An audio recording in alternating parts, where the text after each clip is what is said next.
Yes. Good day.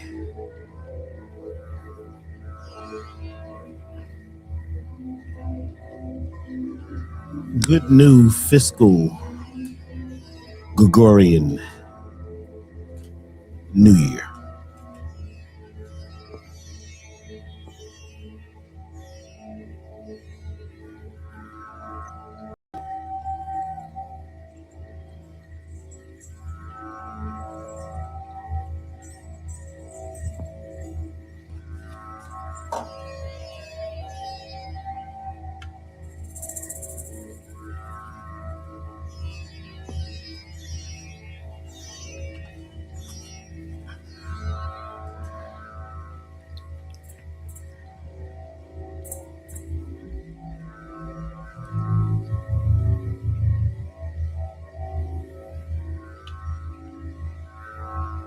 Congratulations.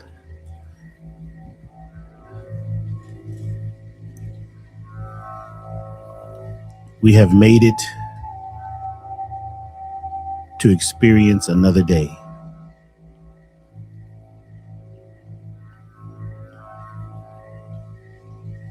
Another breath.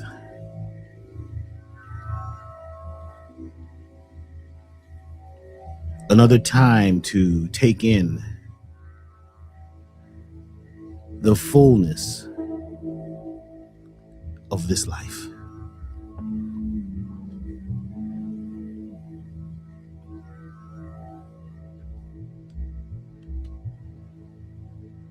Let's be grateful that we have this day, this time, this life, these bodies, these minds.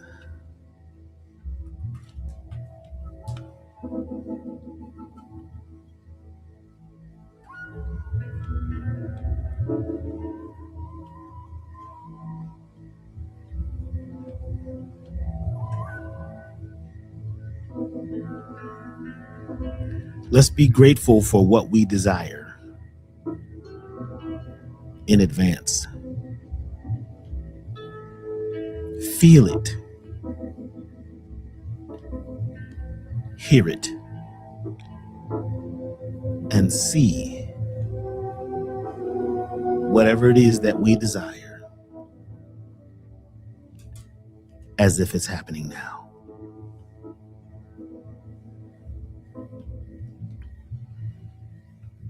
We no longer beg, hope, want, and wish for desires. We use our imaginations to experience it now.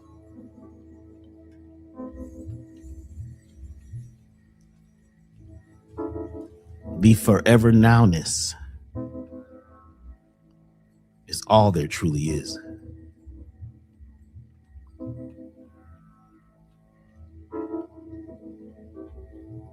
We must be careful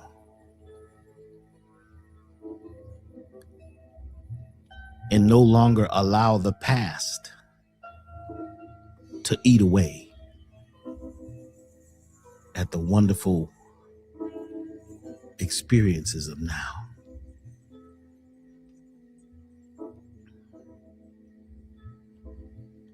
No longer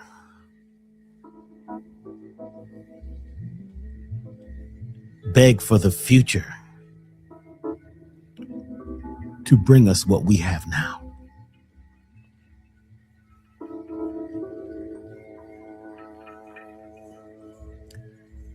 We take a moment to send out healing and loving energy for those in the world who are going through challenge, those who are going through pain or loss or illness, sadness, depression, repression,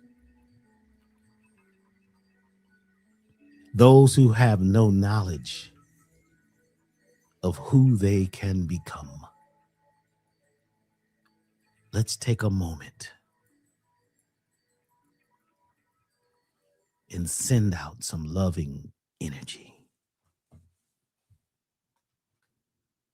Take a moment to be grateful for what we have. And also respect that others may not have the same perspective that you're having. Others may not have the same experience that we are having. Be a lighthouse.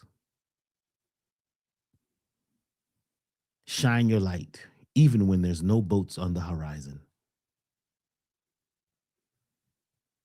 We first must be. If we're beings, we should be beings.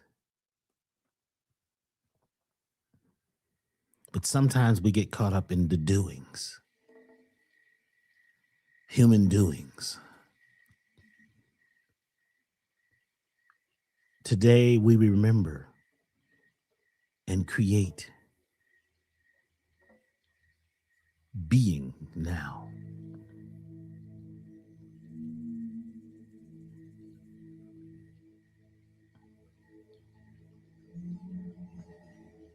So breathe deeply.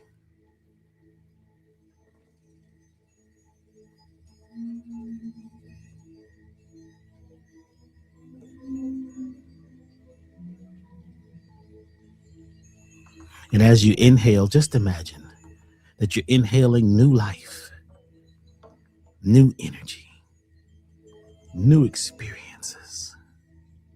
Just imagine. Use your imagination.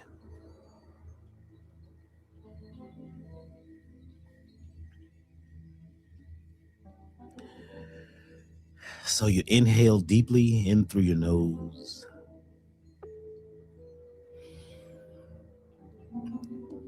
And then hold your breath, creating a gap.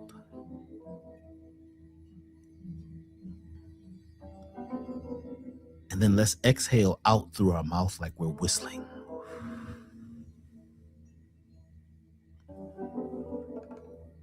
That's letting go of all the things we no longer desire. And we hold our breath.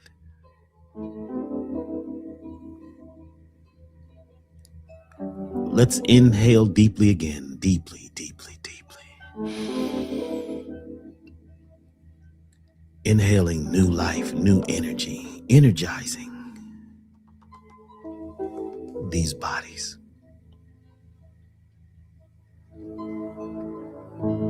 And let's hold the breath. Hold it. Hold it.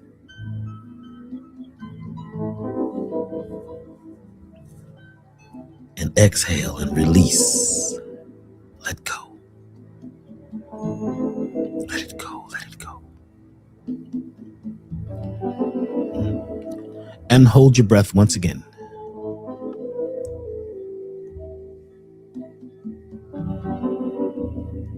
And inhale deeply through the nose.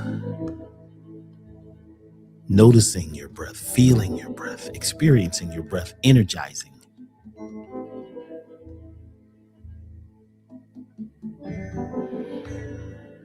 And hold your breath in the gap, the space, to go where no one has gone before, in the gap, in the space, in between then and now, there and then. And once again, exhale out through your mouth like you're whistling.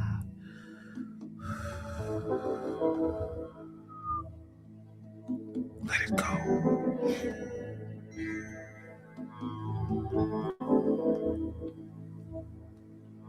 And imagine your body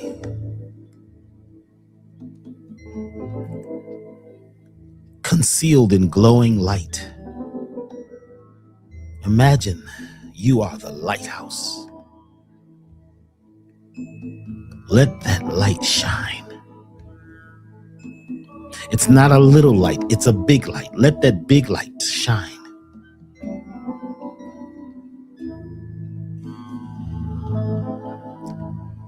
Letting your environment, letting each part of your body know that we are grateful to be here now.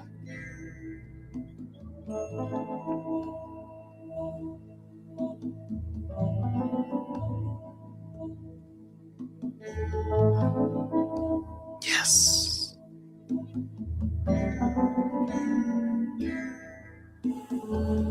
Be grateful.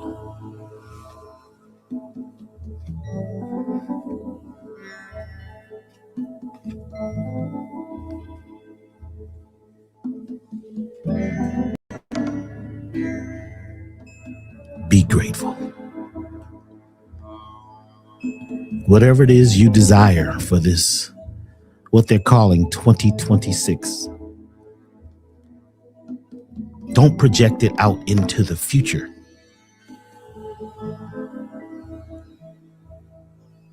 Feel it now. Experience it now in your body, in your mind, as if it's happening now.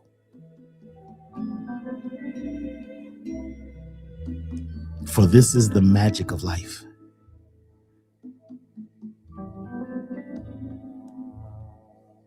No matter what the calendar says, no matter what number they tell you it is,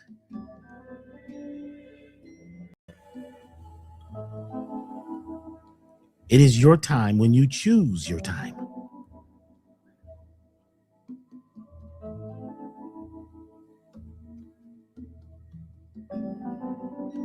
Chinese calendar says in February we start the year of the fire horse.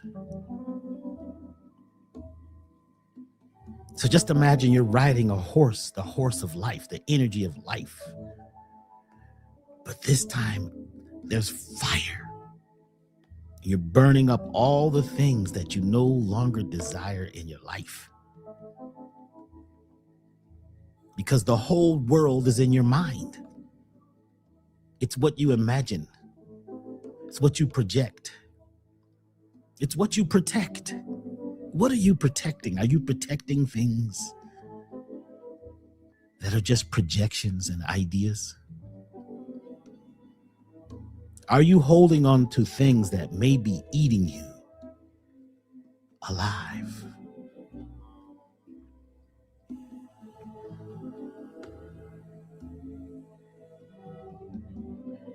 Yes, they say the new year came and they dropped the ball in Times Square. Now, it's interesting that this term dropping the ball is usually a disagreeable term. To drop the ball, that means you had the ball, you had the thing, and you dropped it. But on this one special day that was chosen, in the month named after a Roman Janus, on the first, the beginning, they dropped the ball. A crystal ball falling down. It seems to me that we need to imagine the ball rising. It's not about what they say either. It's not about what they're trying to do. I'm saying, what are we attempting to do? What powers do we have to change what these holidays mean? We can change them energetically and create our own life force days.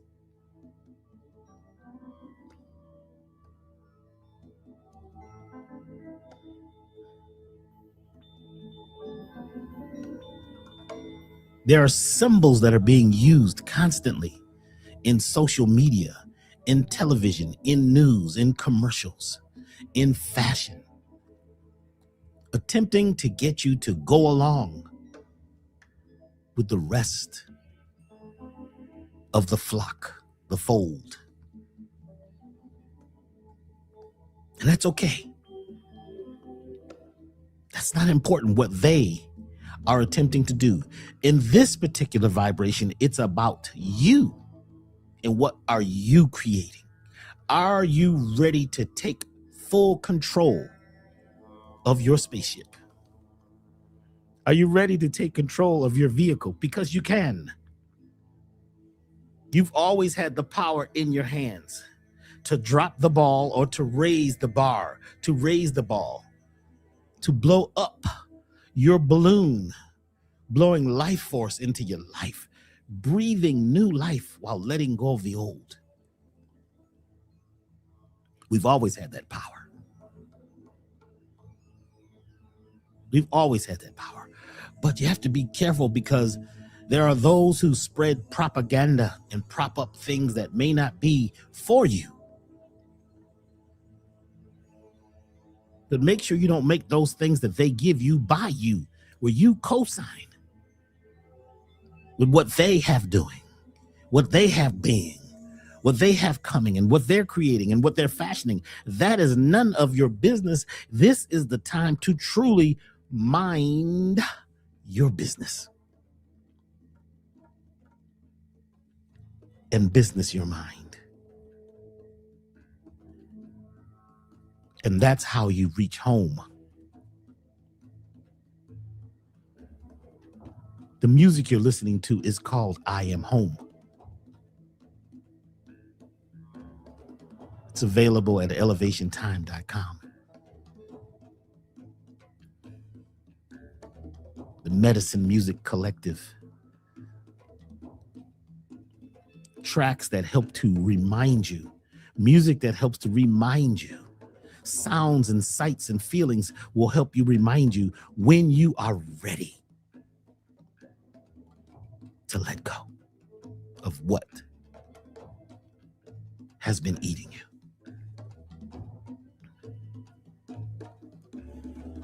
I am so excited to be here today because something has changed.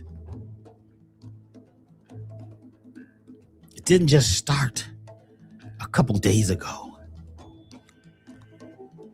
It started when we decided and chose to wake up, to renew, to reevaluate, to recalibrate, to recycle,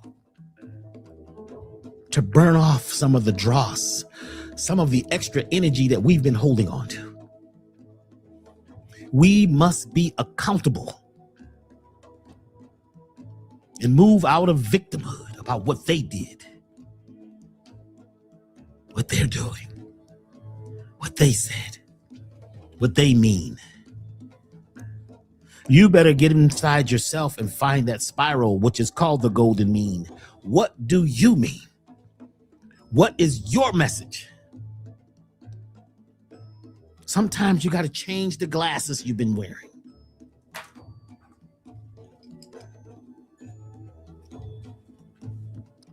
And find ones that fit better.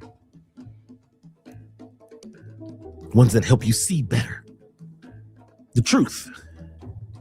Once you realize that they live and they do what they do, are you doing what you do? Are you doing the you do instead of being focused on the what they do and the voodoo and the hoodoo and the can do's? What will you do today? The power has always been in our hands. Always. So wake up, wake up, wake up, wake up, wake up, wake up, wake up. Are you ready?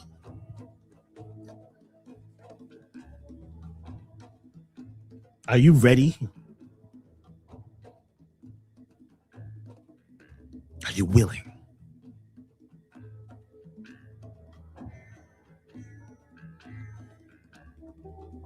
Are you grateful? Are you available?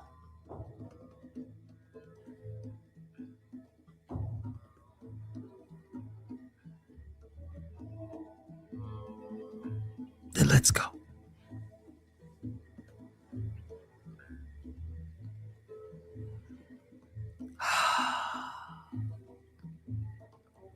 I am home. I am home within myself. I allow myself to be myself, to be clear about each step that I walk, each breath that I take. Say it. I allow myself to be my best self. I forgive myself, my family, and others for imperfections. I am the lighthouse. I allow myself to shine.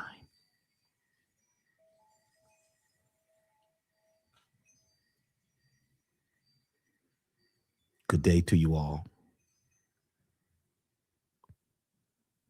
Sometimes we need reminders. This is what prayers, the original prayers, are meant to be, as reminders.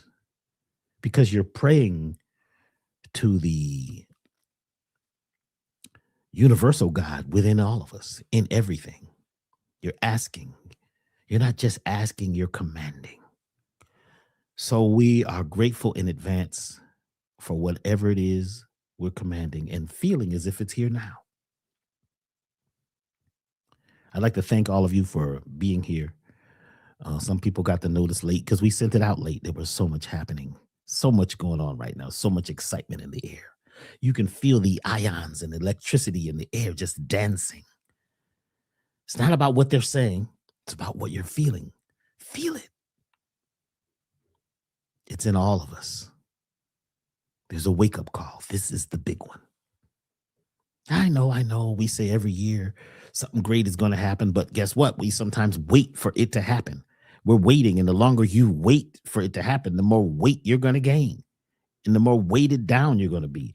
It has to be you. It's always been us. So thank you for choosing this time space that we're going to invest in today. We're going to talk about some interesting things. I'd like to know if you're here for the first time. Are you here for the first time?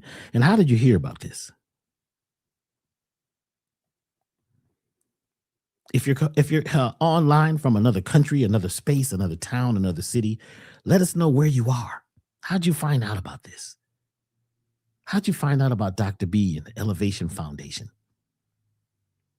You know, we realized that a big part of my new journey started 30 years ago in 1996, which we'll talk a little bit about today. A lot of folks had a lot happen in 1996.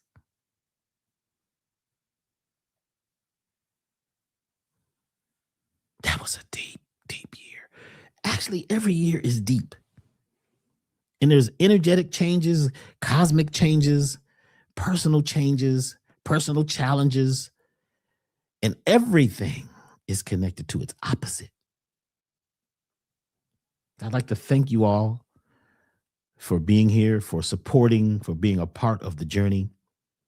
Those of you who have been here since 1996, in fact, some of you may have been a part of what I've been teaching since 1994, when I first came on the scene as a lecturer, as a teacher. But it was 1996 that changed everything. I'd like to thank you all that, you've been through a lot in your lives, but you're here and you're breathing and you're moving through it. Let's be grateful for that. Today, I'm going to cover some things, and it is my highest desire to share with you some of the information from the new book, What's Eating You. And let me start off by saying, no, the book is not out yet. There's a whole process to, writing a book and creating a book and, making it successful, which I didn't realize because I'm doing this for the first time, and we're self-publishing here at elevationtime.com because we realized that was the best option for us. There are many other options when you're putting out music, when you're writing a book, but it seems like today, if you have the way, if you have the means, if you have a little support and you have patience, that's the key, then you can self-publish. You can be the author, the writer, the copywriter, the creator of whatever you're creating.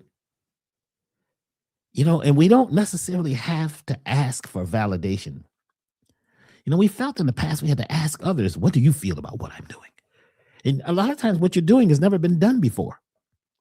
And you're asking people who have never done it their opinion. In fact, there's a chapter called the hitchhiker effect in the book, where I talk about that. We always need other people's opinions. And they can only tell you from their mindsets. And many of the mindsets have been formed around fear, the fear factor.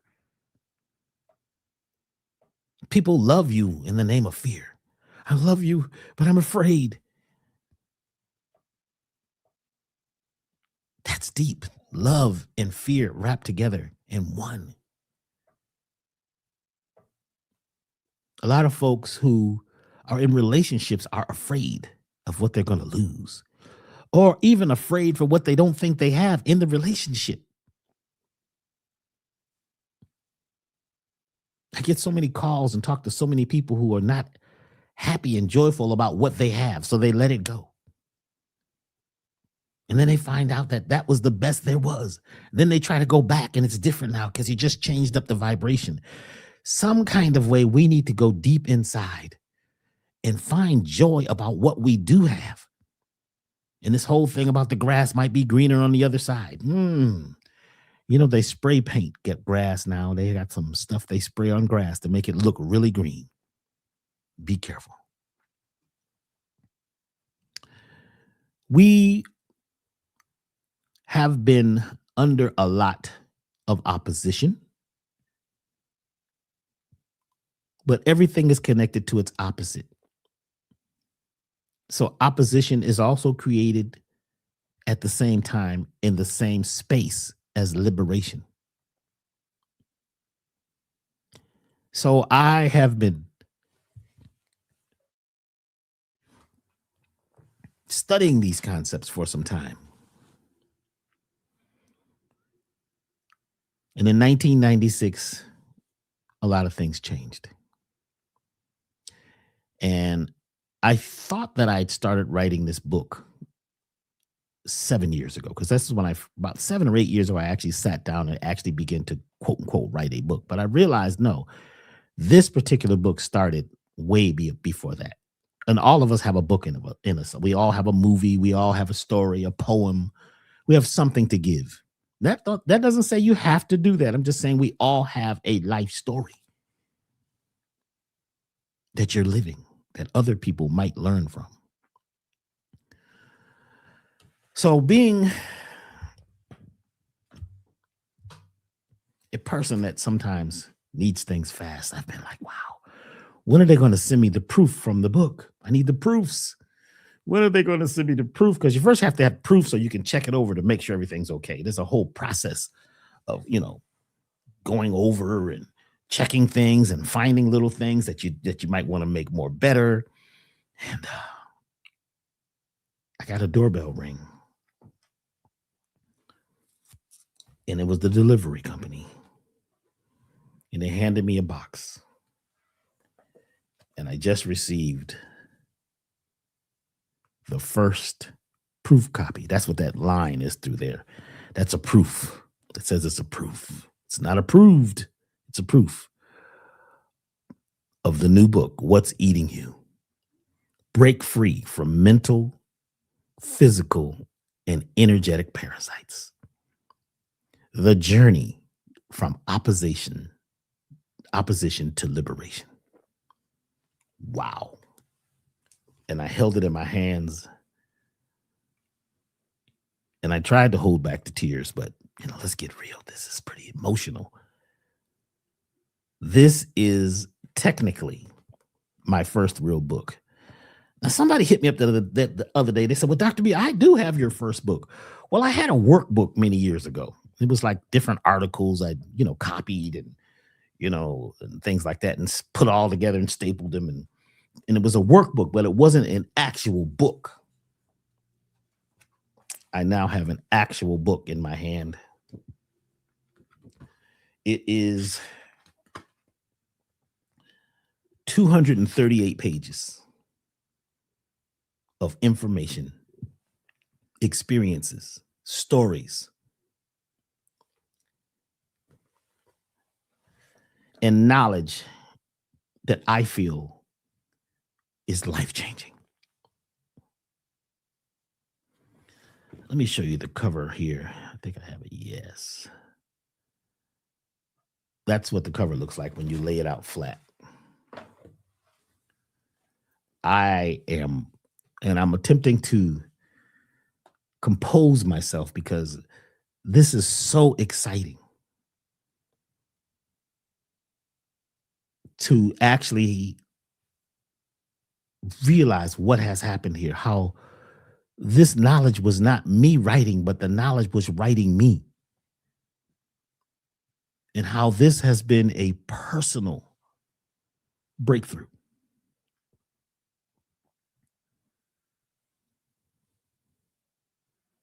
And I was talking to some other authors, and they're like, well, Dr. B, it's about time. What took you so long? They got 10 books, they got 15 books, they got 3 books. See, this has got to do with that comparison thing where, everybody feels like you should do this and you should do that. And you should have this, and you're before your time, and you're out of time. You're behind time. Who is creating time?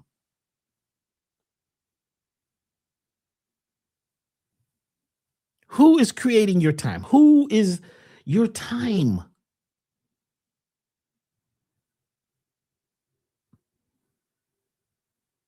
Time is powerful when you turn it backwards and you get emit. What are you doing? Be, do, have. First you must be, then you must do, then you can have. A lot of folks today, they just want to have.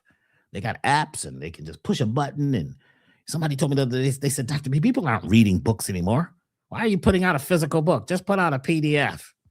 I'm listening like, whoa, who said people are not reading books? And how many people do you know? How many people do you actually know? Do you really know what people are doing? People aren't doing this. Throughout my life, I've always heard what people are doing and what they're not doing. Who are these people?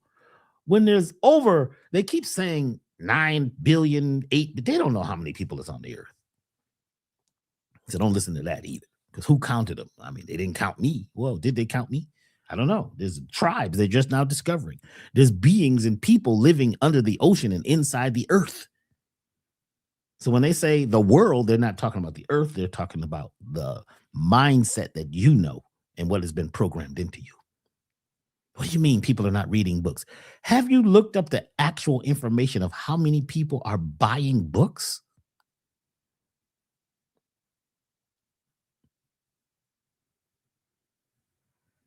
Whether they're, books on tape or Kindle books or Amazon books or just books in general. I know today we want it fast. We just want to push a button and just the app, what I'm saying? Just push it and just let it tell us and just go online and just look it up and let AI tell us everything. AI doesn't know everything. You might think that that is the greatest thing ever invented. The greatest thing that ever invented is you.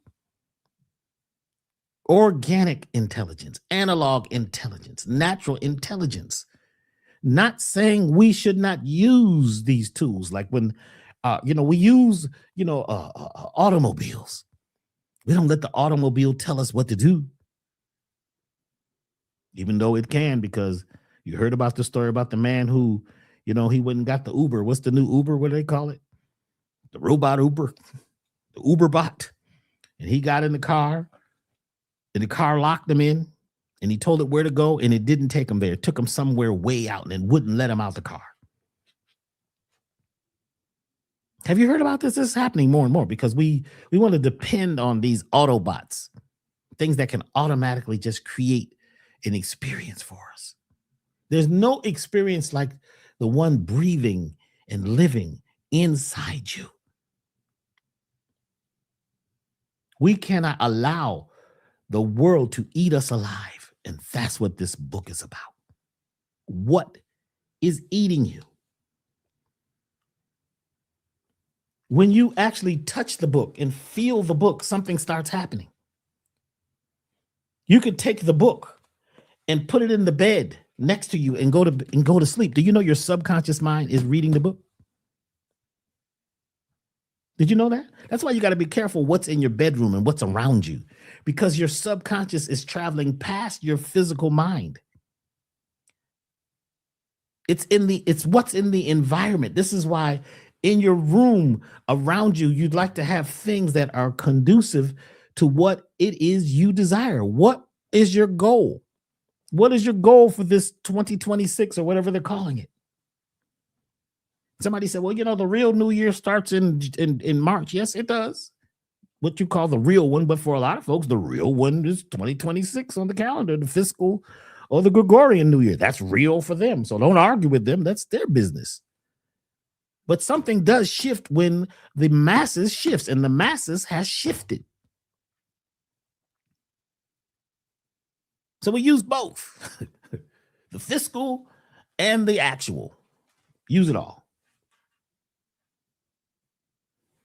But when you are holding this, something starts happening.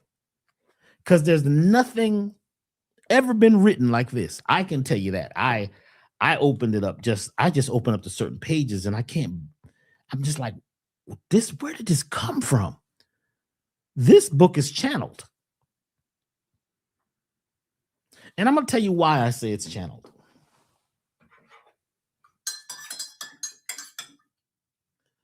Because when I was growing up,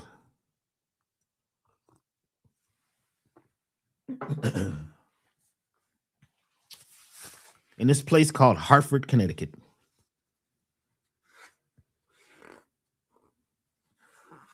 and those of you who know about Connecticut, there's a lot that has been happening in Connecticut. And when I was growing up, this one of the smallest states, Connecticut was the richest state in the union. And when you understand the technology, I mean, they've got technology that they're working on that have always worked on in industries in Connecticut that are just, and it's because of where it sits. It's a vortex. It's halfway in between Boston and New York. And I mean, that's where they make the atomic submarines at command and the command aircraft. And there's a lot of I'm being careful how I say this, but experimental technology that has been created, even some of what you call alien technology, because when we were young, we saw ships and we saw beings out in the tobacco fields just growing up. There was so much happening around us. So I talk a little bit about that in the book. But growing up was interesting for me because I had some challenges with the world. I noticed as a child how people acted and people who would say they love each other. Oh, we love you. And they walk out the door and everybody started talking about them disagreeably. But in their face, they love them and they hug and kiss. And I had challenges about how folks would just sit and watch the television and watch the news because the Vietnam War was big when I was growing up. And it was all about death and destruction. Then commercials, and death and destruction. My mind was having issues regulating. My nervous system was dysregulated. School to me it was so stressful. I mean, there were parts of it that were good. And there were parts of it that were just like being in prison. I don't know how many of you have felt that.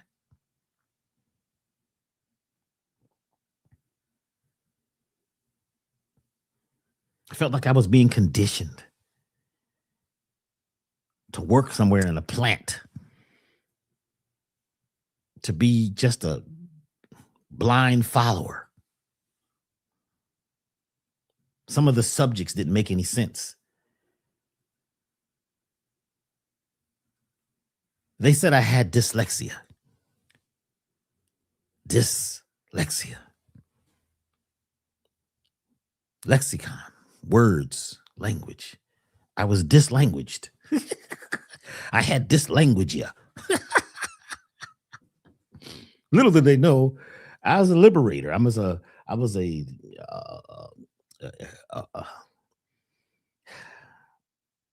my thing was about creating more love and more peace. I was a renegade. So when they said I had dyslexia, I could now have an excuse not to read. Because they said dyslexia is when you read and the words move around funny and you read from the bottom of the page to the top. You read from the right side of the page to the left. That's not American. That's not how we do it. We told you to read from the top to the bottom.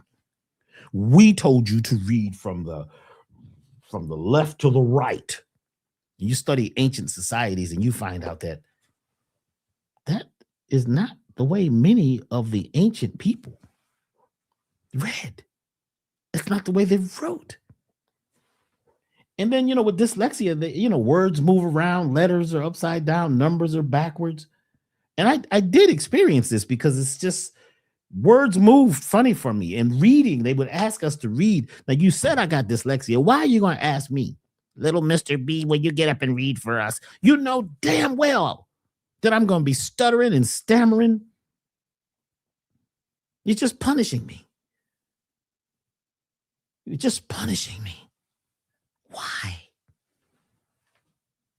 Because that's how you get subjugated. That's how you get programmed.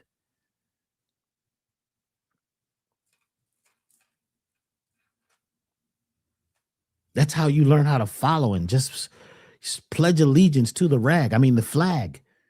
Pledge allegiance to just a flag? Pledge to a flag. All these things,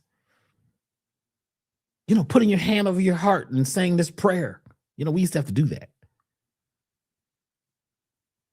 All these things troubled me.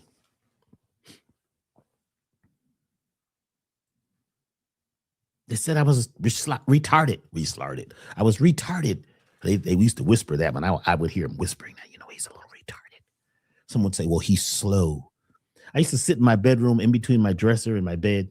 My brother and I, we had this bunk bed, and there was a little space. I would just sit there and just bob back and forth, because I was hearing music.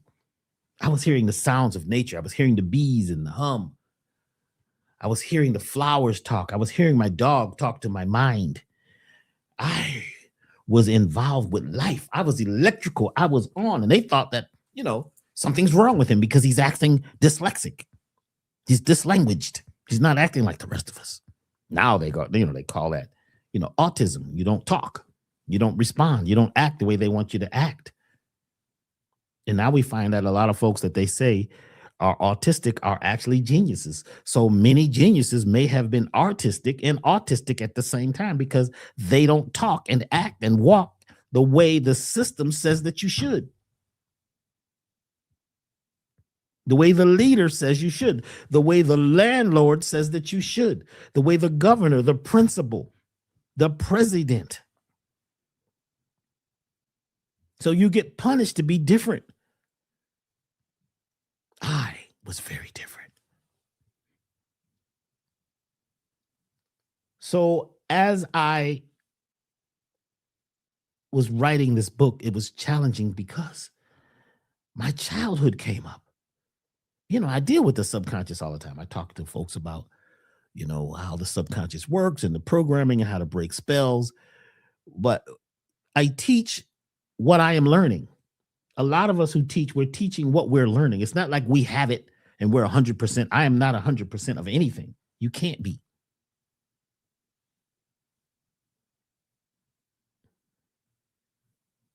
In school, those of us who were young revolutionaries, there was a group of us in our school, and we did things like, we fought racism and sexism and all kinds of stuff. We were like at the forefront, and a lot of students listened to me because I was very, I had a voice. I had things to say. Even though I was an introvert, there was a part of me that was an extrovert. The musician in me was an extrovert. So I'd use music as a message to put out the message of liberating ourselves from all of the oppression that we were going through. That's what I saw as a child.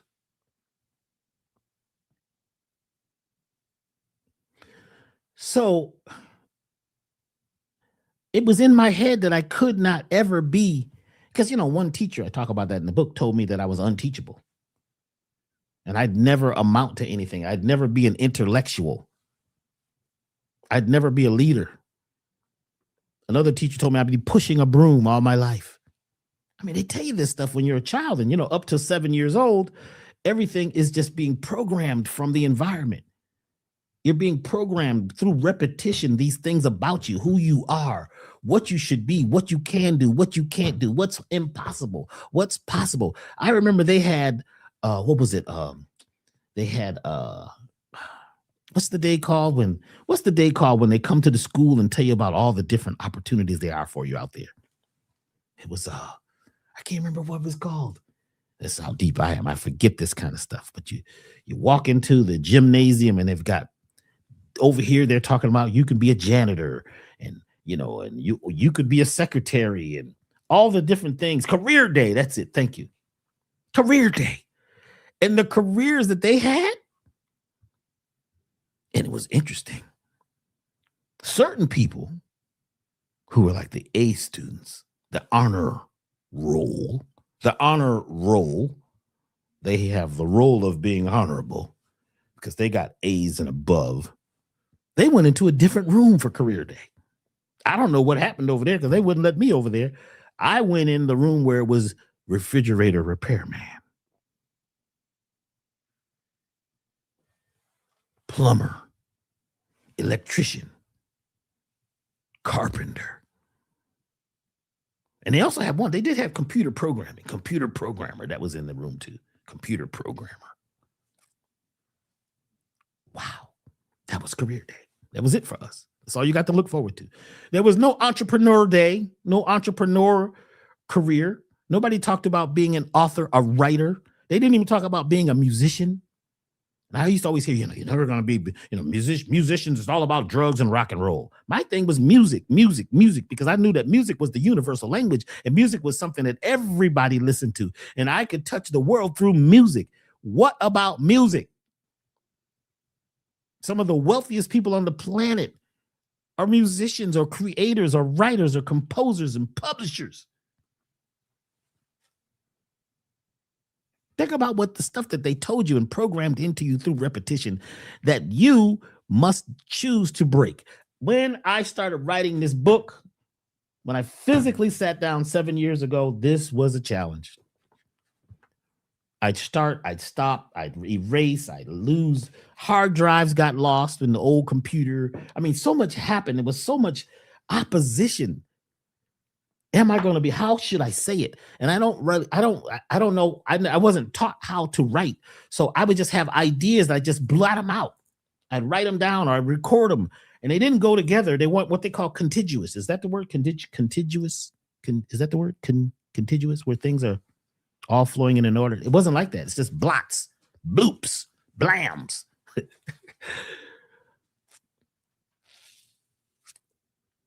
So there was times when I quit over and over. I just leave it and not come back to it. I'm not going to do it because I was fighting my old self. I was fighting the ghost. And those ghosts from the past are hungry. They should be dead and gone. Those ideas that we got as children, they should be ghost. They should be gone. They should be, ghosts are not dead. Those are ideas or things that are not dead. So these weren't dead. They were alive in me now, haunting me, eating my energy, coming up with excuses why I couldn't write and I shouldn't write. I even had an editor come in at one time and help me. And she started writing the book. I'm like, well, what is this stuff? This is not what I said. This is what you're trying to talk about. So how are you writing my book? They do that. Some of these publishers and editors, they come in, they'll write your book. In fact, a lot of books that are out there that are major publishers, that's not the book that the person wrote. The publisher is like the gatekeeper. They decide what is going to come out. They hire an editor to edit things in your book from your mind that they feel is socially acceptable or that will create the biggest demand to sell the book. Same thing in music. A lot of the records I put out, that wasn't the mix. That wasn't the version. When they buy the record, when they buy the master, when they buy your book, when they buy the publishing, they buy the book and then they come in and they spin it how they choose to spin it. Same thing with, people who are people who write news. People who create news stories. I was on an airplane once. And I remember it was the longest trip I ever took. It was from California to Florida. And it was only long because the lady that sat next to me, she was older. She had this old school cologne on. This stuff was, oh my God, it was just it's just disrespectful how you just need to have this stuff on and make everybody smell it. It was making my lips numb, my tongue numb. I couldn't breathe. I'm trying to take short breaths. And she had on this, these clothes that, was itchy, and she's on my arm and she's talking, and she talked all the way from Los Angeles to Florida.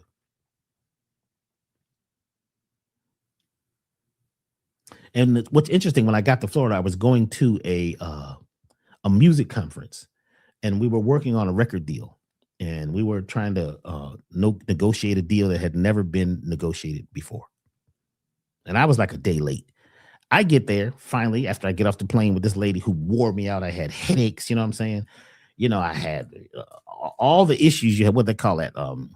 When you what is that when you land on the plane and you're out of time and you can't adjust with the time? I never have that because I don't have any time, but I had it this time because I was out of time because I couldn't rest.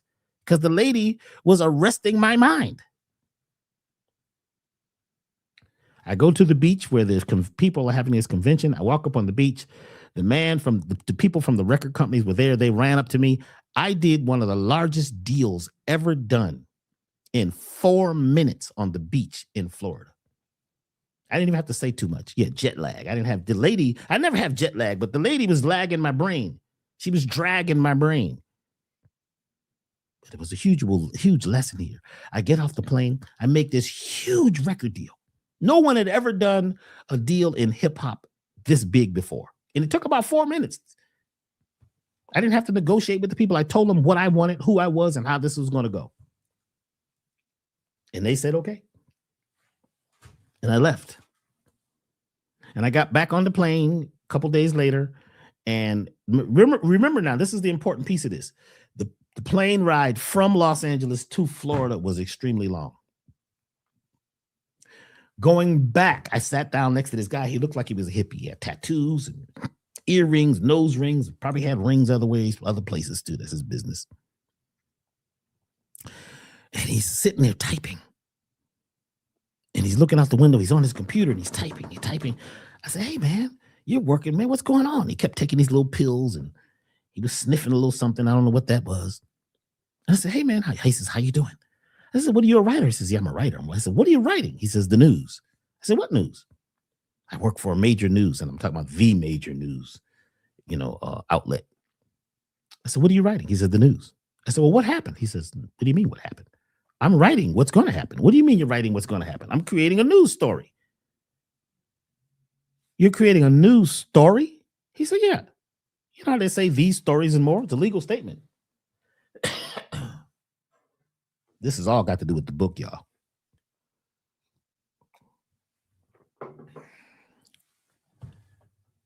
What are you talking about? He said, well, they hired me to come up with stories that are going to grab people's attention. I said, well, did they happen?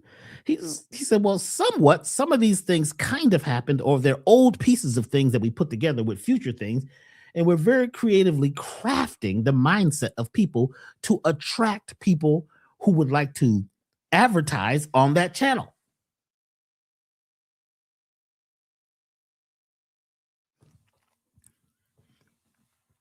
So you're writing a story to attract advertisers to sell to the people. He says, exactly. Now, that flight seemed like it was 10 minutes. Same distance, 4.5 hours or 5 hours from Florida to California. That was a short plane ride. And I learned a lot about the world from that. I learned a lot about news. And I'm going to read a little bit from the book. In fact, what I'm going to do first, somebody asked me about this. I don't know if you can see this, but you can read this while I'm talking, because I'm going to read some things today. There's going to be a challenge for me, but I'm going to read a little bit from the book. But there's a foreword by Michael Beckwith.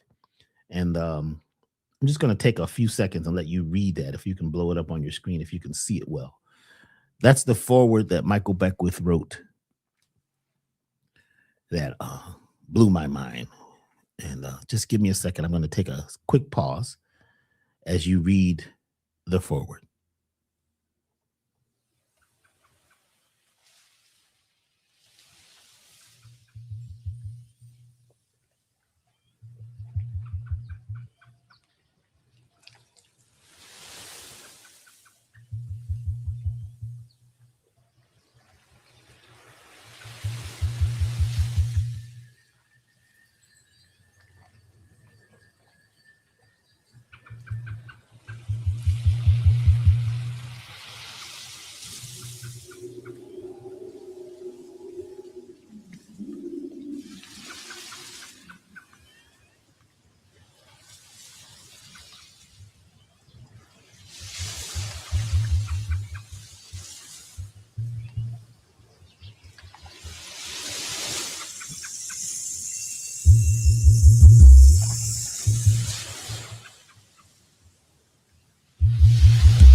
when I actually I asked him, and I was surprised that he said yes.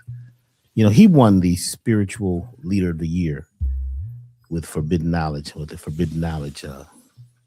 Forbidden Conscious Awards, the first year. In the second year, I was surprised that I won, and he was on there too, along with Dr. Bruce Lipton and a lot of other people. And I couldn't believe that I actually won. I was selected, and you know, he and I, we go way back, so we're like spiritual leaders together now, right? So I'd asked him, you know, we've been friends a long time, would he write the forward? He was so excited. So I'm really thankful for all what he does. And if you haven't checked him out, go check him out. In fact, tomorrow, you know, you can go to Agape Spiritual Center online and check out, you know, what he teaches. And I'm just grateful to him and his congregation. I've spoken at the Agape Spiritual Center many times. We're going to actually be doing some book signings there and some talks there around the book. So I just want to say thank you to Michael Beckwith. So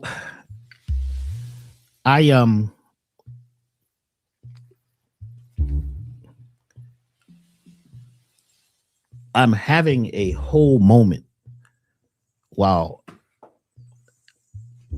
this is happening. So I need you to, please, if you could, just bear with me, because this is pretty emotional. This is big. This is the first one. And I know I've had gold records, platinum records. I just found out I got 5 new platinum records because I haven't been following the music business. These are records that are still selling that I did back in the 80s and 90s and 2000s. But I've had lots of Golden Reel Awards, Engineer of the Year, Producers of the Year, Grammy Awards. But that's natural for me because I've been doing it since I was a child. Music is different.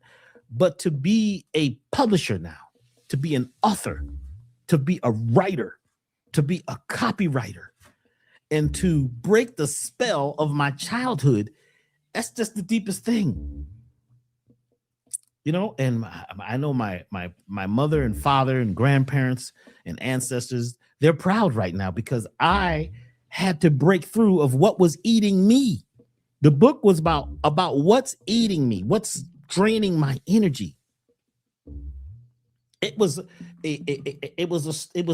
I'm writing something about me, for me, to help be the medicine of my personal life.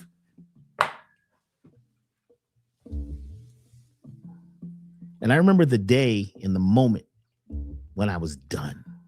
Because, you know, you're never done. You keep adding more and saying, we need more, we need more, we need more. And Sister Ma'at said, you know, she's a book technician. She helped put the thing together. She said, Dr. B, you got to stop. Because every day I'd have more stuff. We got to add this. We got to add that. We got to add this. She says, you got to stop. Put out another book. This is the thing that sometimes we never think it's good enough. We never think that we're finished. We never think that what we have is enough. So we keep adding on and coming up with excuses and stories, and we're oppressing ourselves. After being oppressed for so long, we begin to self-oppress and self-repress and put limitation on ourselves based on the world and what everybody else is doing and what people say. We don't even know enough people to know what people actually say and what people desire. There's millions of people reading books right now. They love having the actual book in their hand. And what's deep is, because I'm a psychological kinesiologist, some people, you can look that up, what that is. And we use, you know, techniques, and we facilitate the subconscious shift and change programming. So I realized that what I was doing was writing the book as a subconscious alignment protocol. So as you're reading the words, it's doing a subconscious alignment. As you're reading it, you could read it from the back to the front, and you know, you could start at the back of the book. To start at the back of this book will blow your mind. You could start in the middle, open any page. I don't know if this has ever been done before. I don't know of a book that does this. It's not just what the book says, it's what the book is doing. It's a being, it's alive. It birthed itself, it chose itself to come through the one they call Dr. B. But this is not mine, this is ours. So it's a lot that we have to offer, all of us. This is not just for me, this is for we. So we have chosen the date, January 16th, to actually release the book, because there's a lot of things we have to do now technically to make sure everything is right. It's coming out in different places. It's going to be on Amazon first, and I'll let you guys know probably this week coming. We'd like to make this on the Amazon bestsellers list, and we have to put it out as a pre-release first. So there'll be a pre-release. You won't get the book, but you'll be first in line when the book actually comes out. Okay, so there will be the Amazon pre-release. Then there's going to be the full-on release. And like I say, our projection is January the 16th, which is a 7. Some of you know why a 7. And when you put the 1 from January, you're going to get 8. And the book is about 7, 8, and 9. It's about 3, 6, 9. It's about the prime directive. It's about the prime numbers. It's about the mathematics of the universe. It's really deep. Wow. So just keep in mind and follow us, and make sure you're on the email list at elevationtime.com. Elevationtime.com. Do you guys have that? Let me give you the banner. Some of you may not be on the email list. Please join the email list so that you can know when things are happening. And we've got a lot in store this year. This space, this time is different. Something has shifted. And as for a lot of us, 2025 has been challenging. A lot of us. There's been huge losses and gains, and things have broken apart. Ships have crashed, and ideas have had to be squandered and restarted. Even over here at Elevation, this year, 2020, this past year, 2025 was challenging. There was times when I was ready to give up, even on this book and this whole thing, and just walk away because of the challenges. But it is those challenges which is opposition. And the book is the journey from opposition to liberation. What's eating you? Break free from mental, physical, and energetic parasites. The journey from opposition to liberation. I even wrote it in a dyslexic state.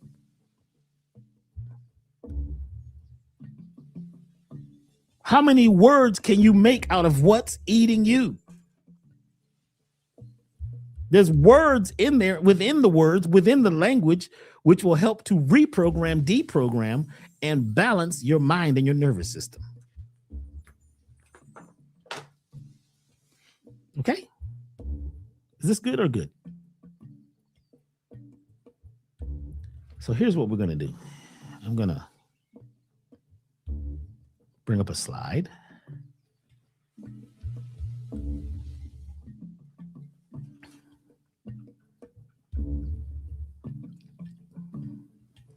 And I'm going to read a little bit, and, bear with me, because reading is a challenge. And I find that it's best for me to read in a different voice. In fact, a lot of us need to use a different voice when we got to get into some real, projection and knowledge giving. And because the subconscious says, well, it's not me. So I don't have any problems with not being me. I have problems with me. So I'm going to read, and I'm going to use a reading voice.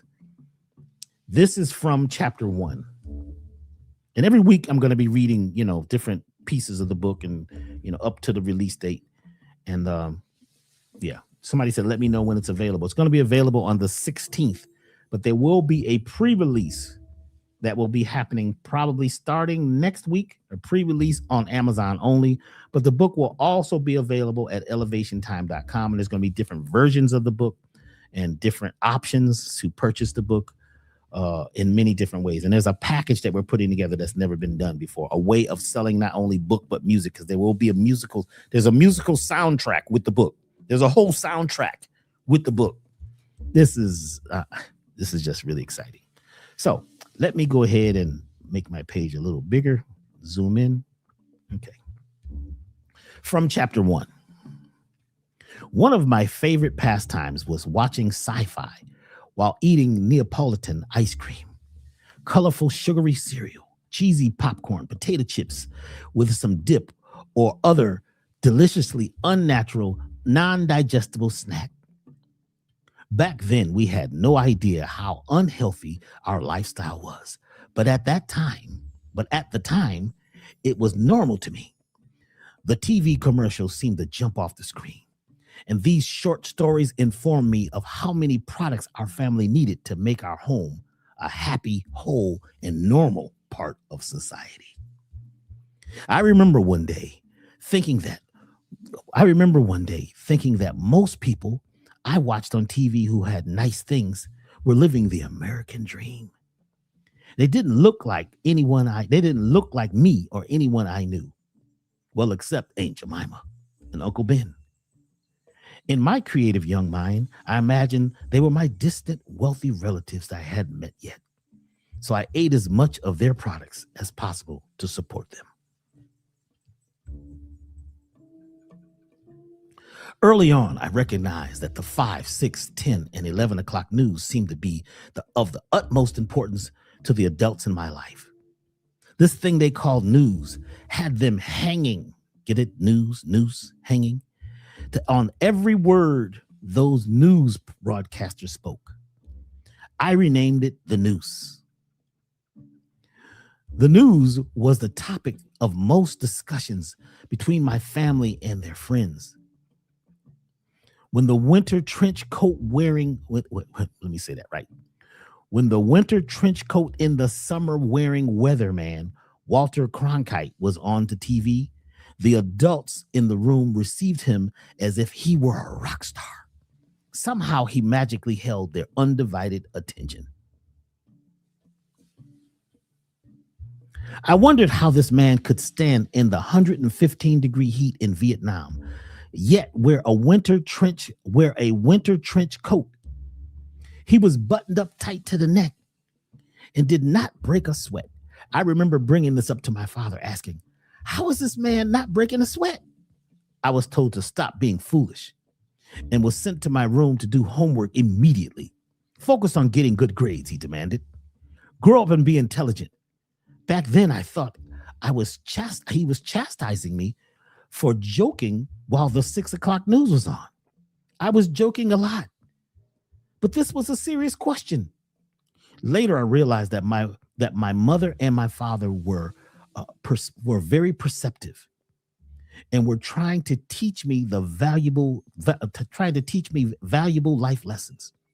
They taught me that there was a time to speak up and a time to be silent. Timing was everything. Little did I know that our mind, in many ways, were being conditioned to join those who were under the spell of what I now call the days of the week. To be under that spell, one must be blindly obedient, submissive, God-fearing, addictive prone, and a mindless consumer programmed to accept whatever the network programmers desires. As time went on, things began to feel like we were living in a sci-fi movie, like the ones I used to binge watch. Whew. That was where my mind was as a child. How many of you relate to this? How many people grew up in families that they stay stuck to the news? It's on all the time. I mean, the news now, it's on in the bank. I was in a grocery store in the South, and they had the news on one of those big televisions over near the manager's office. The news. I don't know how many of you remember or even know Walter Cronkite. What kind of name is that, Cronkite? Do you know anybody with the last name Cronkite? Kite is something that flies. Cron is like a croonie. It's like a crooner. It's like a singer. Somebody's singing a song and he's flying high. This man, Walter has to do with a waltz, a dance. Walt is about a waltz, a dance. They're dancing. This guy's name basically means to dance, to croon, which is to sing, and bring information and fly it high for everybody to see. Wow. He had a trench coat on, y'all. What they also call a London fog. These coats, they have linings that you can put in and out, but they're hot. They keep you warm in the winter and in the rain. And this guy's in Vietnam because he would report on the war. Everybody listened and got the information about the war from Walter Cronkite. And even when he was at his desk, he had a piece of paper. He'd have the newspaper. He'd be doing this thing. He'd shuffling. Let me see if I can do it. He'd shuffle the papers and he had this voice and he'd say, in fact, let me move this out of the way so you can see this. He'd be talking and he says, yes, they're over there now. And so many people were killed today, but we are winning the war. Actually, we was losing the war, but his voice had this tone and it was up and down. And it was really deep and it was commanding. And he was the voice of knowledge. He was telling the truth. And he'd do his paper like this and he'd be moving it back and forth. I now know this is hypnotism. The voice of power. And, when they have that voice and it's not a cultural voice, it's a voice of the man. And it's important. And even though what they're showing you in the pictures is different than what he's saying, there's cognitive dissonance and there's an argument between the different parts of you about what's happening. This is on television. This has got to be the truth. And people were caught up in it. I saw through it. How could you have on this trench coat? It's 115 degrees in Vietnam and you're out reporting the news. You don't even sweat. He's somewhere in a newsroom.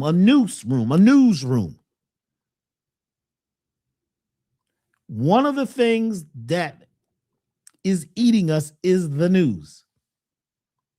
The idea. Because the book is also, it's not just about physical parasites, the bugs, it's about the bugs in our minds, mental parasites, ideas that were programmed into us that actually they usurp and drink our energy. Energy parasites. The news. I also talked about how I sit and watch television and science fiction. And, in the beginning of the book, I'm talking about how I got started, not as a musician and not as all the other things I became, but how I got started on this thing about parasites. It goes back. And those sci-fi movies, they were all about some beings coming from some other planets and taking over. And it was always about some guy and some woman. It was a love story and they had to change the world and conquer and beat the parasites or beat the monsters or whatever to take over the earth to make peace on the planet. I felt like I was Captain Kirk.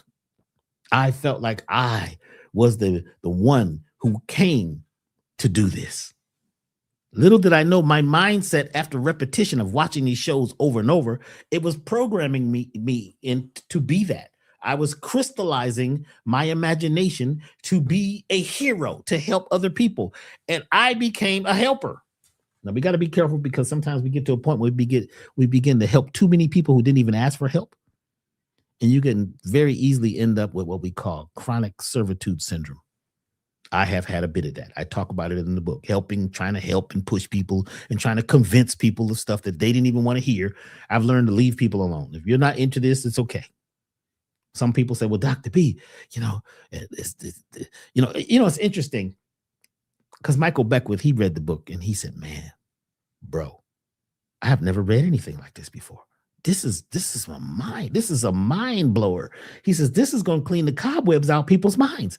And he says, the way you tell the story, he says, it's like a novel in the beginning. It's like a science fiction movie because that's what my life was like. So I'm telling you about some of my experiences with other worldly things that were happening. Then I get into some things that happened on the boat in 1996 on the Carnival cruise boat, where I went into the Bermuda Triangle along with everybody else on this cruise. I talk about that. And how I realize that we are all challenged to break free from alien mindsets, alien activities. We got alien habits. We're talking about the aliens and the UFOs landing. Some of them aliens don't want to land out here. As toxic as this environment is, it'll kill them. They don't want to land and take your stuff. You don't have nothing. Most of what you have is trash.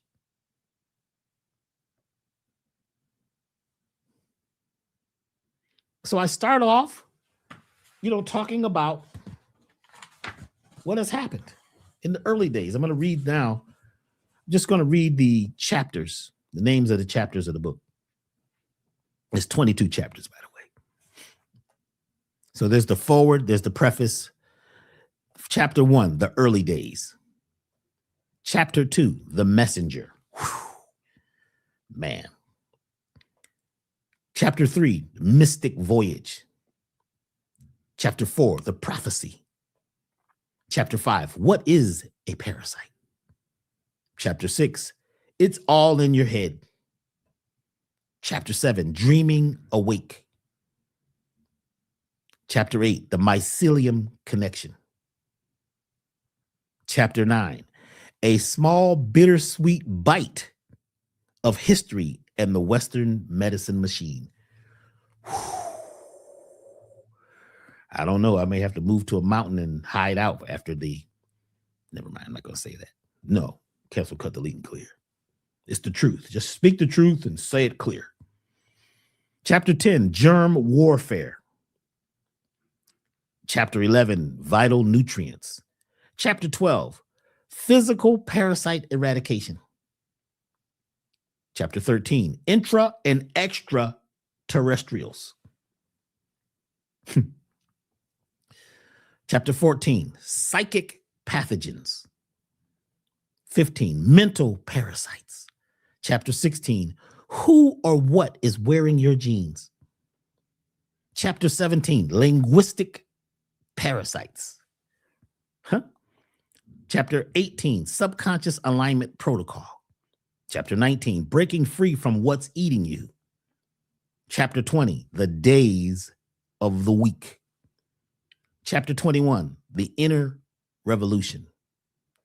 Chapter 22, America eats its young. Now, America eats its young is interesting because when I got to the end of the book, I realized that something was still on my mind that I hadn't explored deeply enough. Remember, I tell you, things kept coming to me. And let me see if I can find a little bit of it. Yeah, here we go. Something kept edging me in my gut. There's something that you haven't mentioned. What is it? And I went to bed and I woke up and it was on my mind. Boom!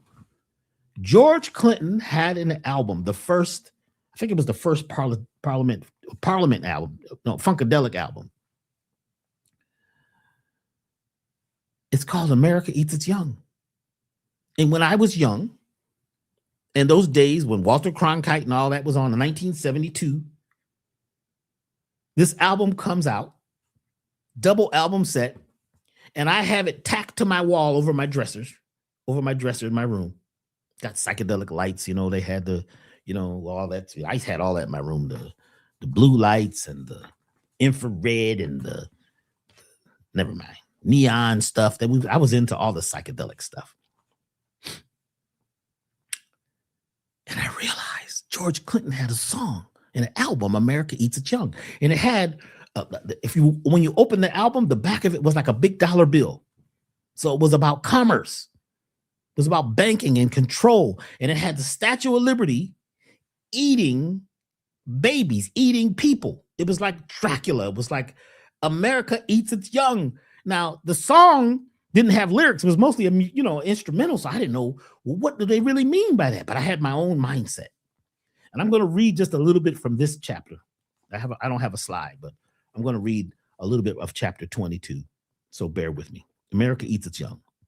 In 1972, my favorite band was George Clinton's Funkadelic, later called Parliament Funkadelic. They released a fantastic album called America Eats Its Young. I played it so much that I had to buy a second copy. The cover featured a vampire-ish Statue of Liberty inside a U.S. dollar bill imagery. The album cover was mounted on the wall over my dresser, and the vinyl record stayed on my turntable. The metaphysical message in their psychedelic funk music was mind-expanding, insightful, and very deep to me. It influenced my life profoundly. I'm not totally sure what George Clinton meant by the album title, but here's a bit of my interpretation. I watched the wounded young soldiers return from war. This is in 1972. I watched the wounded young soldiers returning from war, literally blown in pieces. Some were forced to survive by begging on the same American streets they fought to protect. So many of them were hooked on drugs like heroin and cocaine, attempting to dull the pain. It was sad. They had been forced to fight a foreign war they didn't understand or necessarily even care about while dealing with wars in their own neighborhoods and at home.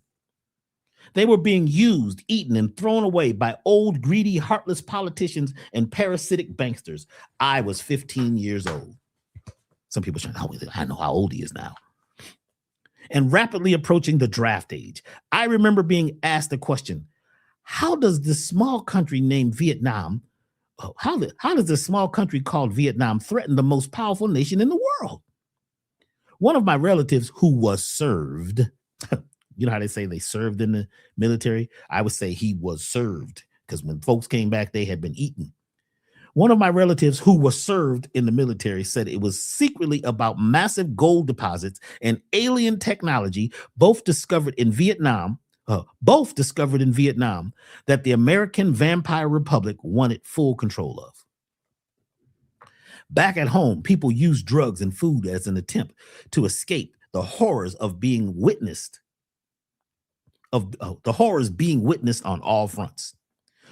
Around this time, food designers were taking advantage of the pain people were feeling by creating food drugs that alter and eat away the minds of people and dull the senses, especially children, while starving their bodies. In the news lies, there was the TV news lies. Wow. Whew. The TV news lies was involved in hardcore marketing, directing to manipulate the minds. Wait, I need to fix that, huh? Is that right? That might be something I need to check. Yeah. In hardcore marketing, directly to manipulate the minds to go along with this horrible war that we were losing. They used food as a weapon, and the TV was full of commercials convincing a fearful, depressed population to buy cheap, toxic, nutritionless consumables that technically consumed people and weakened their minds. Around that time, Howard Moscovich, a marketing researcher, sensory science specialist, and a psychophysicist, pioneered the concept of the bliss point, the precise combination of sugar, salt, and fat that makes food and drinks maximally enjoyable and addictive to the human brain, now known as the bliss point. He perfected the science of how people reacted to flavor, sweetness, and texture. This affects the area of the brain called the nucleus accumbens, which is also called the motivation, learning, pleasure center of the brain. He worked with the major food companies, which ultimately made people even more hooked on artificial foods than they already were. Food manufacturers also marketed these food drugs toward children using processed artificial sweeteners like high fructose corn sugar, which should be classified as an addictive drug, countless chemicals, poisonous preservatives, and toxic dyes. These using cartoons and slogans, bright colors, and catchy brain entrainment jingles more than ever. Let me read this again. Using cartoon slogans, bright colors, and catchy brain entrainment jingles more than ever, programming all those who were unaware of what was happening. Store owners were convinced to place these items no higher than 3 feet on the shelves at the children's eye level so their minds could be snatched. All this programming ultimately took the children of America hostage during the 1970s, the War of the Minds. Once the children were mentally consumed, the parents became powerless and followed suit. These marketing monsters somehow got the schools on board with free toxic lunch programs and placed vending machines in the hallways. These tricks were directed at children, first making parents hostages. Remember the slogan, tricks are for kids. They were putting the truth right in front of the public faces. Let me just read this one more line and then, yeah, I might as well. The evidence of these spiritual wars is all around us today and has changed the neurological systems of most people. A vast population of people now automatically volunteer to join in mental, nutritional, political, spiritual warfare that they may see or understand, so that they may see or understand what is really all about at the root. Let me read that again. A vast population of people now automatically volunteer to join in the mental, nutritional, political, and spiritual warfare so that they may see or understand what is this.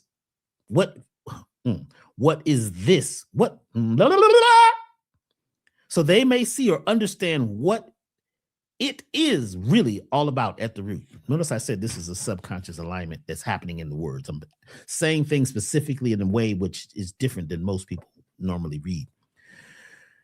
Next time I see George Clinton, I will thank him for inspiring me to recognize how many ways America, in fact, does eat its young. Now, it goes on. There's more to that chapter, but just to give you a little insight about, how we are being consumed on so many levels, even in what we call spirituality and consciousness. A lot of that, you don't know, is a program. I was told by Dick Gregory many years ago that the new spiritual consciousness program was actually created by the CIA and the FBI in the 60s and 70s, part of what they called counterintelligence programs. So a lot of things that we worship or we do or we practice, it doesn't do anything. Nothing happens.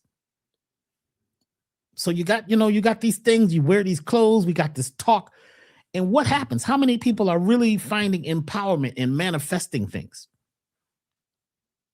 It's cool to be followers and be down with something and be a part of a group and proclaim these beliefs, but are they really things that can help you? And I'm not saying they don't, but a lot of us are not really getting anywhere. We still sometimes are financially, emotionally depressed and repressed and going through challenges.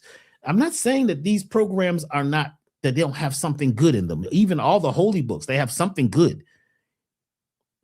But it's being able to figure out what part of it is for you, what part of this knowledge is liberating you.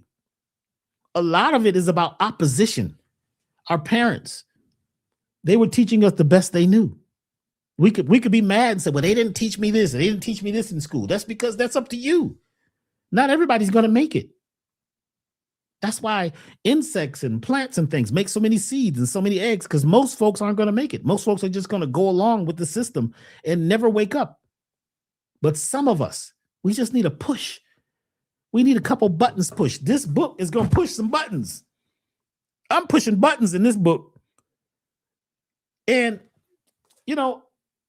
I've realized that this is like magic. As I read it, I'm like, wow.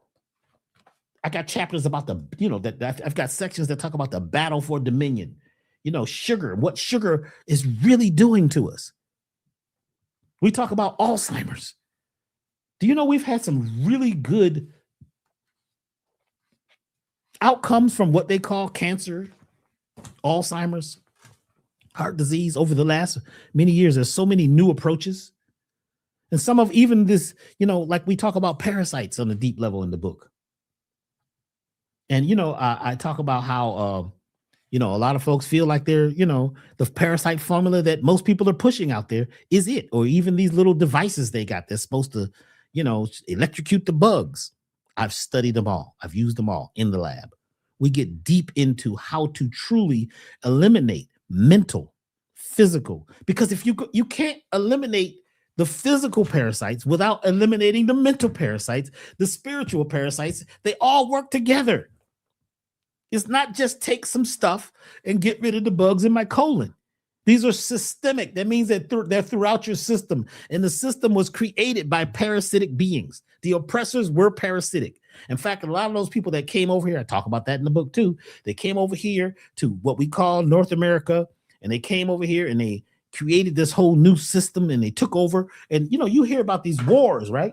They fought these wars, and actually there were very few actual wars that happened. It was germ warfare.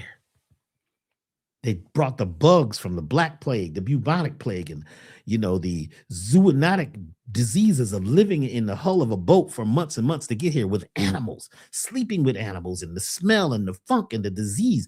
They brought that here to North America. Then they brought it to South America and Australia and all over the world. That was the first warfare. So in the book, I cover so many things. So it's like little pieces of the puzzle.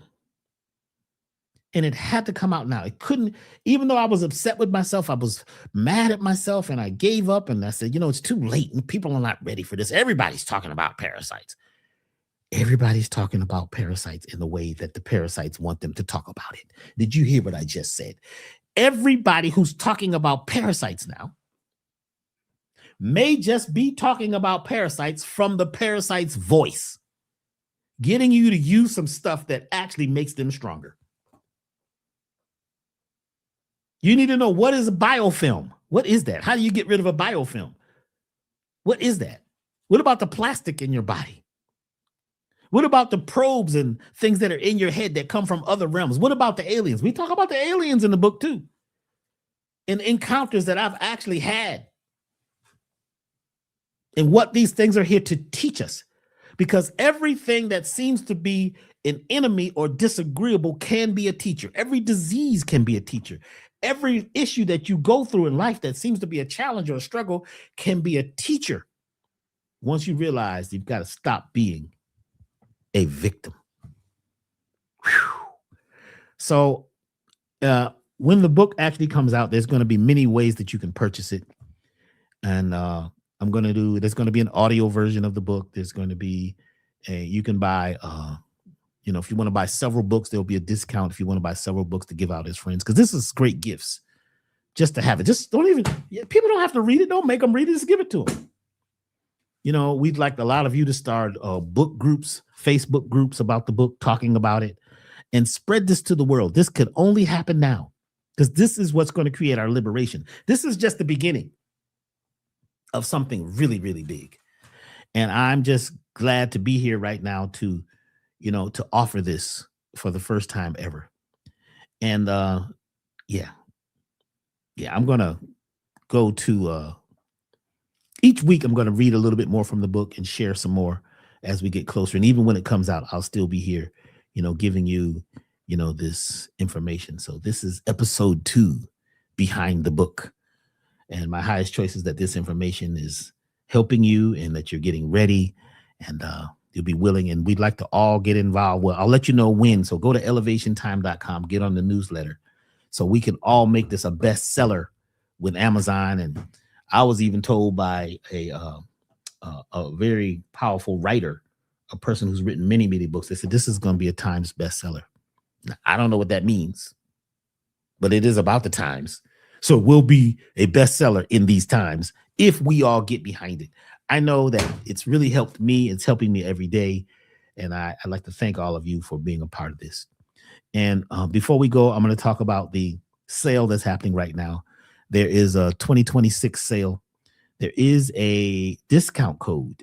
Discount code is Elevation Time 2026, where you can receive 18% off of everything in your cart over $99 or more at elevationtime.com.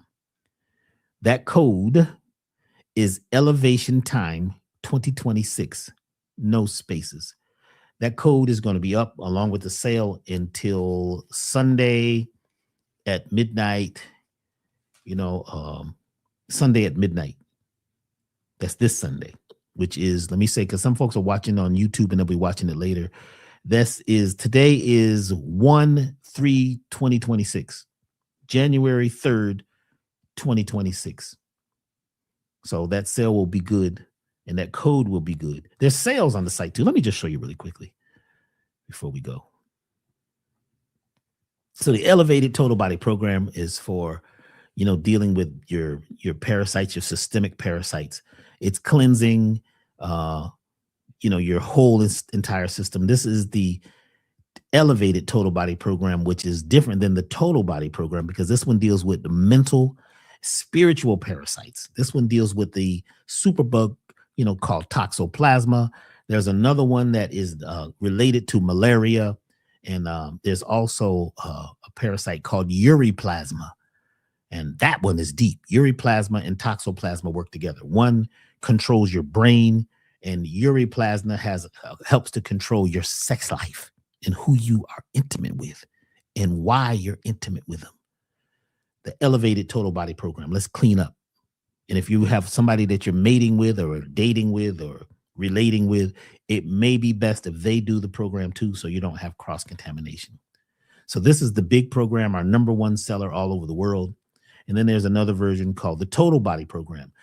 It deals with systemic parasites, but it doesn't have the ability to deal with toxoplasma and the superbugs and the mental, spiritual parasites. So this one was our number one program before we came out with the elevated. It's on sale right now. And you're going to get 18% off by using that code, Elevation Time 2026, even off of these sales. Iron Essential is very important for your strength. Without iron, you're not going to have enough courage. You're going to have mood swings. You may be susceptible to energy in the environment that is just, it's contagious. But when you have enough iron, you have enough strength and energy to stay in yourself, because the blood is what carries information. And if your blood is not strong, if your blood is toxic, then you won't have the power to let go of what's eating you. Heaven on earth, heaven on earth, heaven on earth, heaven on earth.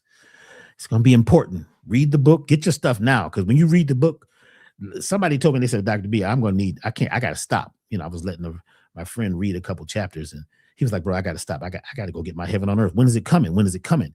He said this messed with his nervous system in such a way he needed heaven on earth to calm down, because he was pissed. He was upset. But the book is not about getting mad. The book is about you realizing that you have the power. It's putting the power back in your hands. And what's been eating you, a lot of it, you are allowing yourself to eat yourself alive. Passion, the passion elixir. You're going to need to be passionate in 2026 about what you desire, who you are, and what you're doing, your ideas. Become passionate. This is a heart tonic. It makes you focus on what you truly desire and go for it and leave those others behind. Love yourself. And if you're involved in a loving, intimate relationship, you're going to love like you have never loved intimately before with this passion elixir. Focus. You know what that's about. Get your mind right. Mind your business and business your mind. This is also something good to have while you're reading the book, because you'll be able to really focus, because some of these chapters you're going to need to read over and over. And I would suggest when you first read the book, don't highlight anything. Just read, because the minute you start highlighting, you become very analytical. This book is creating what's called a whole brain state. So it's working on your intuitive self. It's working on your analytical self. It's working on both sides of your brain, your upper brain, your lower brain, your gut, everything. It's reprogramming everything. So first, just read it, and then read it over and over till you actually can digest it. Then you come back with your highlighter and point out the points. And like I said, I'd like you guys to start groups. We may be doing a school group. I don't know if you know about the school platform. Well, we'll set up a group where folks can study together and talk and have a study group. We're working on that now. I'm learning the school platform, and my friend Billy Carson uses it very effectively. So we may be setting that up. Somebody else said they want to set up a Facebook group. So if you'd like to set up a Facebook group around what's eating you, this is a great time to start, becoming, family, and, becoming one again. And, community is important. Family is important, because the people who you grew up with and you're hanging out with, they may not understand where you're coming from. You have lost your mind. And they're like, what is this book? What's eating you? You have lost your mind. If you think I'm going to change my food and my diet, and I know what's eating me is you trying to tell me how to live. People have an attitude because you've changed the way you're living. Just place the book on the coffee table and walk away. Mind your business. Platinum also is really important for what? Tuning up your pineal. getting rid of heavy metals. If you got heavy metals in your system, you're never going to totally be able to be totally conscious. You just can't. Heavy metals and plastics and your telomeres, all of that is what the Platinum Life Elixir helps to tune up in your body. X factor is for those viruses that almost everybody has there's different types of viruses, but there's one group of viruses that are, almost everybody has them, whether you took the jab or not. So we're not going to get deep into that, but we need to constantly be on the alert for, dialing down. And we can't get rid of viruses, but we can basically break them up where they can't communicate, so they can't come together. And that's what X Factor is all about. It's an antiviral remedy. So go to elevationtime.com, and make sure you're on the email list. Use your discount code for 18% off. Use Elevation Time, TIME 2026, and you get 18% off. And that's until Sunday at midnight at elevationtime.com. This fiscal new year is a great time to cleanse. People are coming up with these ideas of what they would like this year, and a lot of times they only last for a couple of weeks or until February, and all of a sudden we're back to normal again. It's because we got to detoxify on so many levels. So with the cleanse, you're detoxifying your body, you're strengthening your body with iron, you're balancing your nervous system with heaven on earth. You're becoming more passionate about who you are and what you desire. And you know that your pineal gland has been affected. Everybody's had. And it's not, once you start using platinum, you'll stop calling it the third eye and realize it's the first eye. It's your first eye. So this is the time. Are you ready? Are you willing? It's not going to be easy. You got to do the research. The book is here to help you find yourself. It's not about other people. It's about what is eating you. Break free from mental, physical, and energetic parasites. The journey from opposition to liberation. Are you ready? I'd like to thank you for this time today, allowing me to share a piece of my story and my book, or our book. It's actually our book. It's the book of this time. It's going to create a revolution and a change and a shift so that you can be on the leading edge. Are you ready to be on the leading edge? Are you willing to allow yourself to be your best self? Thank you very much. Dr. B, signing off for today. I'll see you next week for the next episode. Behind the book.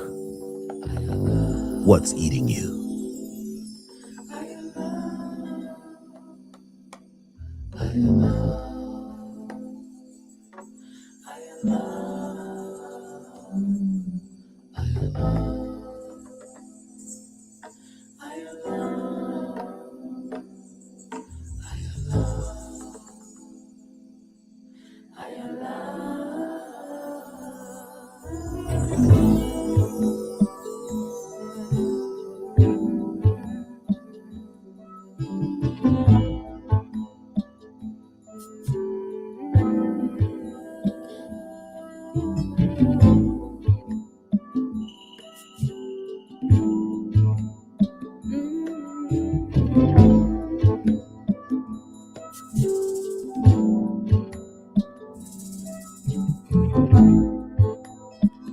I allow myself to be my best self.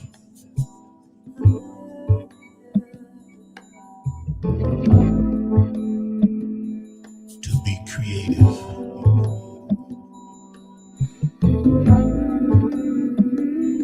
And to let go.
allow myself to live an elevated life, to stay focused and clear, always moving towards a goal. I allow myself to let go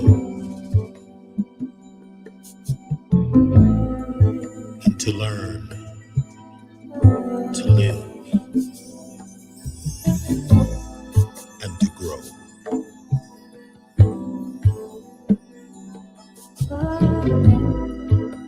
I allow myself time and space.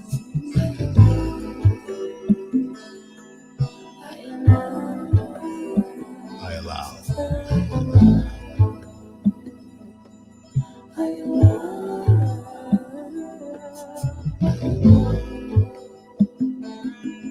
I allow.